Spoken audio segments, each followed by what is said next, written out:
नमस्कार, मैं आद्या और आप देख रहे हैं हमारा खास शो लोकसभा अपडेट। बिहार में बक्सर समेत इन 9 लोकसभा सीटों पर माले की दावदारी। टिकट के लिए राजद को भेजा प्रस्ताव। इस खबर को पूरा जानने के लिए हमारे वीडियो के अंत तक जुड़े रहें। बिहार में महागठबंधन के अंदर अब टिकट बंटवारे की सुगबुगाहट दिखने लगी है।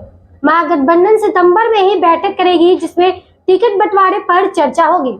इस बीच माले की ओर से राजद को एक प्रस्ताव भेजा गया है जिसमें माले ने सीटों पर उम्मीदवार उतारने का मन बनाया। आगामी लोकसभा चुनाव की तैयारी में अब सभी दल जुट चुके हैं। इस बार बिहार में मुकाबला बदले हुए समीकरण के साथ होगा।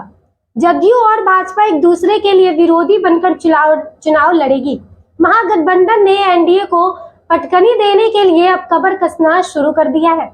विपक्षी दलों के गठबंधन इंडिया में सीट शेयरिंग पर अब बात होगी। वहीं बिहार में महागठबंधन के घटक दल भी अब अपने चुनिंदा सीटों पर नजर बनाते दिख रहे हैं। वाम दल ने भी अपनी तैयारी शुरू कर दी है। भाजपा माले ने 9 सीटों का जो प्रस्ताव है वो राजद को भेजा है।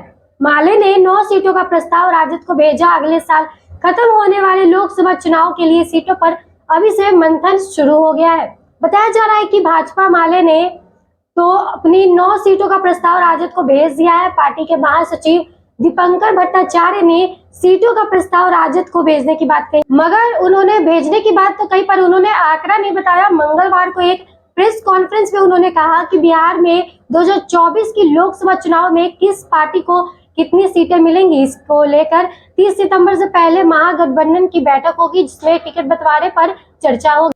दीपंकर ने कहा कि टिकट को लेकर हमने पार्टी का प्रस्ताव राजद को भेजा है और जहां हमारे विधायक हैं उन सभी संबंधित संसदीय सीटों पर हम चुनाव लड़े। पार्टी कार्यालय से मिली जानकारी के मुताबिक माले ने 9 सीटों का प्रस्ताव भेजा है। इसमें सिवान, आरा, काराकट, जहानाबाद, पाटलिपुत्रा, कटिहार, वाल्मीकि नगर, बक्सर और समस्तीपुर शामिल है।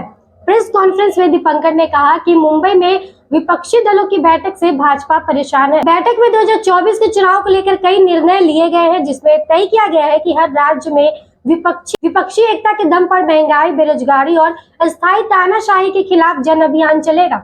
यहाँ भी 2 अक्टूबर से पार्टी और महागठबंधन का जन जागरूकता अभियान शुरू होगा। उन्होंने कहा कि यहाँ लोकसभा चुनाव की तैयारी भी शुरू कर दी गई है।